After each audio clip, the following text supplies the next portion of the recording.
Now we're alive. Okay, that's really cool. Oh, it's so lovely to be with you, Alicia Lavino. So nice to. I think you said we've got about 11 minutes, 10 minutes. I think the way we were like, this is. Just a quick one. Boom. We are not messing around here. So we're going to dive in. Just there's a few questions that are really pertinent to my world right now, that are always popping up in your notes and your wonderful letters.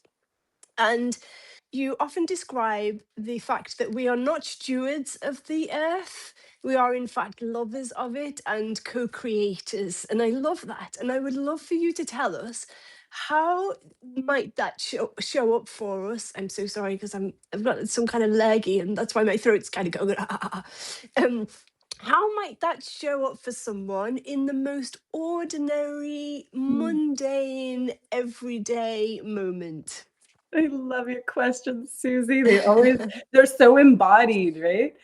Ah, So for those of us who are awakened and living lives as magically as we can in the midst of this crazy world, we know that we're not meant to master and dominate the earth.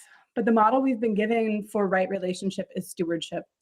And the steward is not really part of the system, like it's removed. And so, one mm, of the big questions that I live inside is what does it look like? What does it look like to be back in the system? And what we find is that our consciousness is somehow different from that of the rabbit and the deer. And when we sink into what we are, this human animal, what rises to the forefront is this possibility to really witness and participate.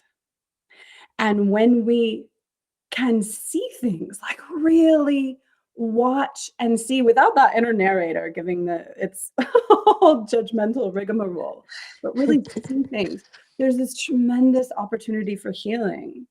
And so mm, what this looks like in daily life is, you go to the grocery store and there are all those cans of beans and whatnot.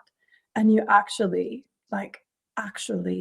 listen and look and see what's happening and you feel alongside them. You can do this with the cut tree down the road and it heals them as we do this. Like when you sit and listen to somebody who's really crying, it's healing just to be there. And mm. when we do this with all of the things of this world, whether they're tin that's been, delved from the mountain and brought into the grocery store, it's a tree that's been cut, or a tree that is living and has been waiting for you to notice. Mm. It's not just healing, it's relationship, it's being part of things and giving the gift that you can give, which is this consciousness, this participation, this feeling, this deep emotional interchange that's so valuable to Mm. everything, to the deer and the rabbit and the tree and the can of beans.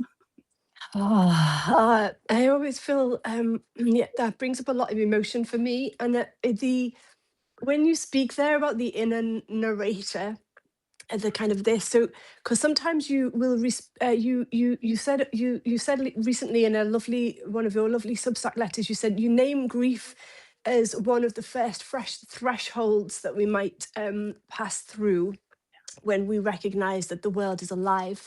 And for myself, I still sense that I can still very much be in grief mode. I will often see only death and suffering where there is life and resilience, kind of a thing. So how can grief be this doorway, this threshold, rather than this kind of weight that we might feel, that I know I still do at times? Yeah, when we first realize that all of these things that humans doing are really not okay. Yeah. We feel the weight of that's a Oof. great description. It just sort of drops us into this gray landscape. Um, but what I have found is that as we are willing to not run away from the grief, but also not to just sort of sink into it and wallow in it, if you will, to be present with it, like to Mm. see it and to hold it like a mother holding a child, going, yes, I feel this too. You know, for anyone who's held their child as they cried, there's part of you that's crying, and there's a part of you that's holding. And so being the one that is crying and holding, what we find is that we hold the world, we hold that tree who's been cut, we hold that tin that's been delved, and in that relationship, something actually evolves.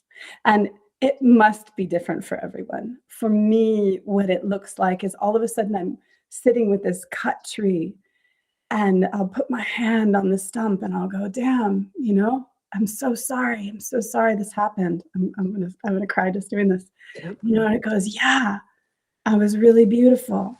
And suddenly I can see the tree. And it's as if I've traveled back in time and I'm sitting under its shade and I'm part of that story. And I can feel the way that I will forever be part of that story. And as I carry that with me into the world, it's as if that tree goes with me too. And it's as if that tree is still living because it's living in me. And everything that has ever existed is all right here. Yeah. Yeah, I feel that, Allysha. Woo! Yeah. A short time to raise a lot of energy, right? Oh, now for anyone watching live, we were just saying that we are on a strict time I have a live event coming up. stipulation. We're doing energy magic in 13 minutes. You do. So, would you like to? I want to make sure that we leave enough time for you to tell us about your upcoming workshops, or do we have time for another question? You tell us. You lead the way. Yay. Let's talk a little bit about the workshops. If we have time, we'll Yeah. circle Yeah. back. Yeah. Okay. Wonderful. Because I love your questions, Susie. And maybe we can do this again just for fun. Oh, I have so many questions for you right at the moment about anyway, I have so many questions I love it. in relationship to my own city right now, and I would love to have a chat sometime. So I want to talk about the workshop series that's starting, because my work really focuses on helping people experience for themselves the stuff that I talk about. And I'm so potently aware of the way that I'm able to transmit some energies in my writing, but I can't create that experience for you in the way that I'd really like to. So I have co-created with like the trees and the land, who are like plaguing me about this in all the best ways, a workshop series called Living Magic. And it's all about stepping into that experience of really being part of the living world as exactly what and who you are. So the first one is about just connecting with the living world, connecting not just with the trees and the flowers and the deer and the rabbits, but also with the tin can in the grocery store and the desk that you're sitting at, and all of the things of this world which are deeply a part of a living family. And getting the medicine from that, sharing your medicine, but receiving the wonder that we get when we are part of something, the belonging that our ancestors knew restored. The second workshop in the series is about rediscovering what it means to be human in this system, not dominators, masters, lords over, not even stewards, but some third thing, creatures of immense cosmic consciousness, here, deeply a part of everything. And the third one, we bring it right in to you and look at what are your sacred gifts? What is the medicine that you are here to contribute? Where do you belong exactly as you are in this vast family of things? So it's a 3-part series, and you can do all 3. You can do 1, you can do 2. I love all my work to be a choose your own adventure. So it's really about what calls to you. And what I love about this series is that it really is, I say divinely inspired, but like the trees, I keep looking at the trees outside my window because they're like, yeah, tell them. Oh, literally like a big pine branch just dumped a load of snow, like, hello, tell them we're here. it wants to be in on the conversation.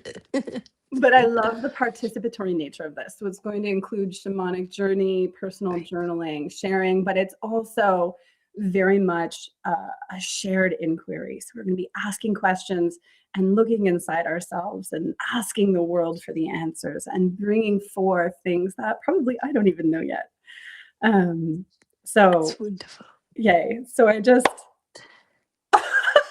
just want to extend a personal invitation for anyone who comes across Mm. this video that you just feel really welcome and loved if you're called to this adventure.